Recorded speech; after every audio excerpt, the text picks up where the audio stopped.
7h44 sur BFM Business et sur RMC Live. Notre invité ce matin, c'est Olivier Andriès. Bonjour, vous êtes le directeur général et administrateur de Safran. Vous êtes aussi président du GIFAS, le groupement des industries françaises aéronautiques et spatiales, depuis juillet 2025. Vous avez annoncé lundi un investissement de 350 millions d'euros au Maroc, 120 millions pour la création d'une usine de maintenance et 200 millions d'euros pour la création d'une unité d'assemblage final des fameux moteurs d'avion LEAP. Pourquoi ce choix du Maroc? Est-ce qu'il y a une résonance avec la France? Est-ce que vous y étiez mieux accueillis? Alors, le Maroc est un pays absolument stratégique pour Safran. Nous y sommes depuis 25 ans. Nous avons développé progressivement nos activités au Maroc depuis 25 ans. Aujourd'hui, nous avons 5000 salariés au Maroc. Nous avons des talents extraordinaires au Maroc, un personnel qui est absolument engagé, enthousiaste, au meilleur niveau de performance opérationnelle. Et nous sommes très bien accueillis au Maroc. Alors effectivement, c'est posé la question pour nous d'augmenter notre capacité d'assemblage de moteurs d'avion dans un contexte où effectivement nos clients avionneurs sont en train de monter en cadence, Airbus, mais également Boeing que nous servons. Et donc dans ce cadre-là, nous devions investir aussi dans de nouvelles capacités d'assemblage de moteurs. Et nous avons une stratégie depuis quelques années de résilience, c'est-à-dire que nous ne souhaitons pas, au niveau de notre chaîne d'approvisionnement, être dépendants d'une source unique ou de points de défaillance unique. Donc nous avons une stratégie d'avoir au minimum des doubles sources pour l'ensemble de nos activités.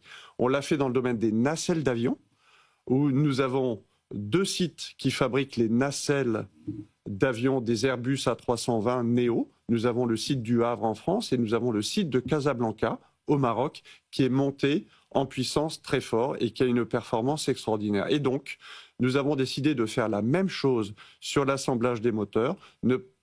On devait investir. On avait le choix entre continuer d'investir et d'étendre nos activités sur le site de Villaroche ou bien d'investir en dehors de France sur un autre site. Et on a décidé de le faire hors de France donc au Maroc, pour avoir effectivement cette double source. C'est très important ce que vous nous dites. Ce sont des sortes d'usines jumelles au cas où, en France, c'est trop compliqué de produire, vous seriez empêché dans votre gestion du risque à dépendre que de la France.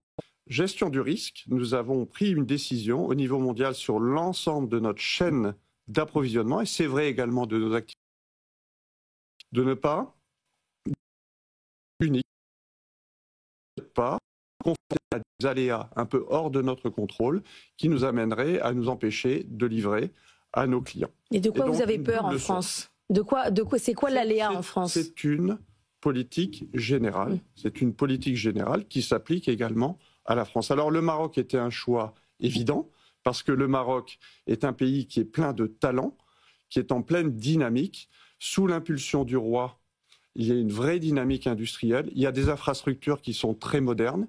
Il y a des talents, des écoles d'ingénieurs qui sont formidables. Et puis, il y a un environnement macroéconomique stable. Donc le Maroc était un choix évident pour nous.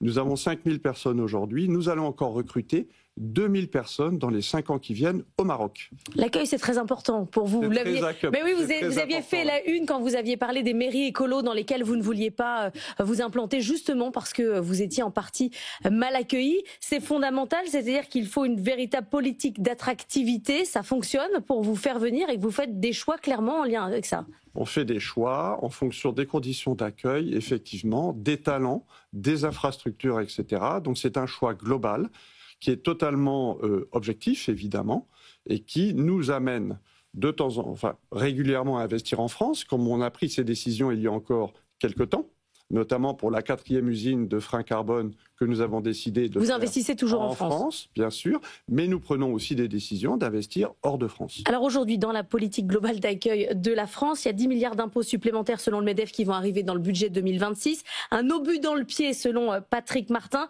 Comment vous regardez aujourd'hui ces débats budgétaires pour 2026 à l'Assemblée nationale et avec nos politiciens de manière générale?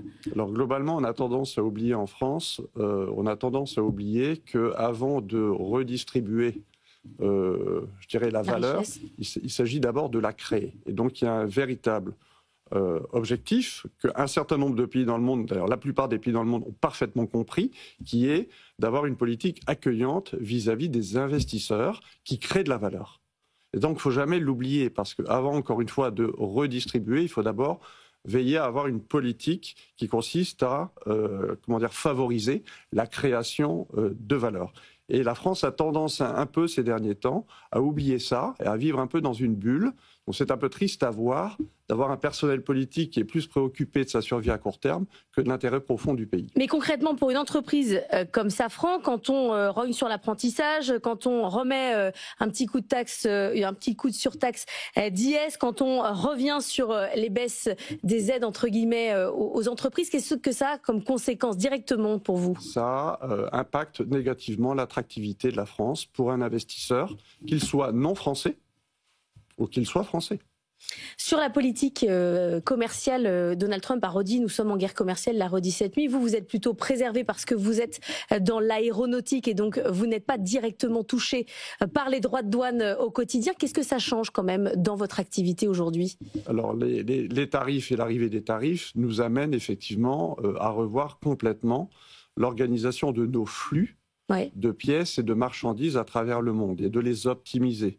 Donc nous sommes, et c'est vrai de l'ensemble des entreprises, on est tous devenus des experts des douanes et de la manière d'optimiser nos flux. Alors on a quelque part, on a de la chance, c'est que c'est pas que de la chance, mais effectivement l'aéronautique bénéficie d'une exemption. Alors pourquoi? C'est pas un cadeau, c'est tout simplement que les États-Unis et l'administration Trump a compris que ça servait leurs besoins au fond et que l'industrie aéronautique américaine est fortement dépendante également de composants, de pièces, d'équipements qui viennent d'Europe.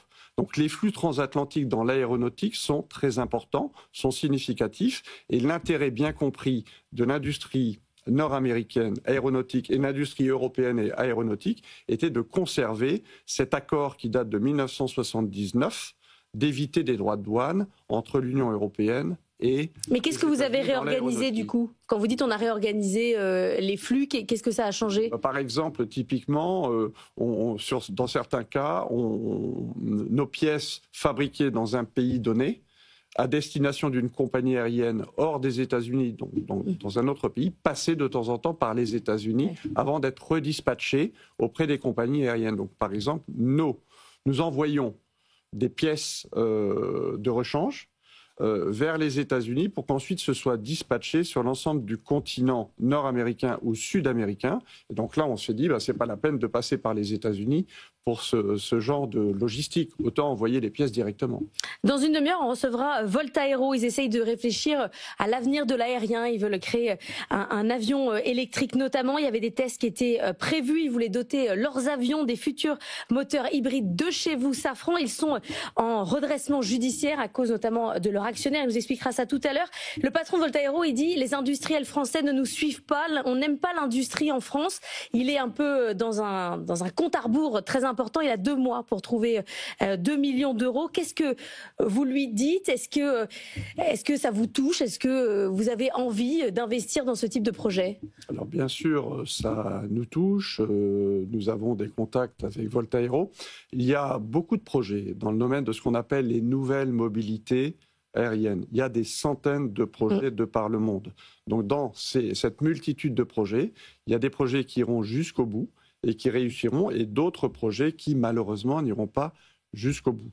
Nous avons développé effectivement un moteur électrique, qui est le premier moteur électrique certifié dans l'aéronautique. Donc, beaucoup d'entreprises et de start-up nous appellent pour équiper leurs projets de plateforme de nos moteurs électriques. Évidemment, ce n'est pas notre vocation d'investir dans cette multitude de projets partout dans le monde. Donc, on est très sollicité au niveau de nos équipements. Ça ne fait pas de nous un investisseur dans l'ensemble de ces différents projets. Dernier point sur Martin Sion qui part chez Alstom après avoir remis au carré, si on peut dire, Ariane Group, co-entreprise de Safran et d'Airbus.